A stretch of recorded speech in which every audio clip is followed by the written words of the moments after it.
This example is going to show the benefits of Z limits to a toolpath for 5-axis users. This example is going to be a simultaneous 5-axis program that was created using the strategy of surface projection finishing.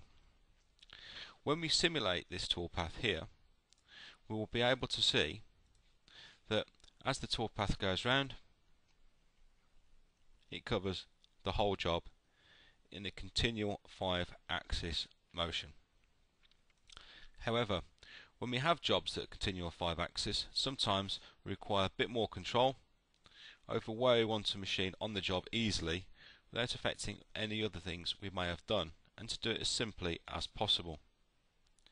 For this example here, that first whole toolpath has been cloned.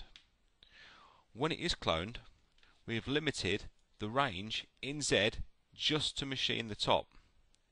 When we look at the settings, we can see here within the limits that the maximum height has not been set. We've let PowerMILL calculate that for us, but we've limited the depth in Z to minus 50 millimeters. The toolpath has been created at 50 millimeters in nice easy one motion. This allows us to come back, edit later on, and easily control and change the values. If we'd split that using limit the toolpath and editing it previously, it would have been more difficult to have done. We can clone this straight into the middle section, and what we'll see here is that while we have limited the toolpath to a range in Z, logically placed under the limit of between minus 50 and minus 100 millimeters by setting two Z limits, we can see the tool axis and the tool axis approaches are not as desirable or we may wish to machine.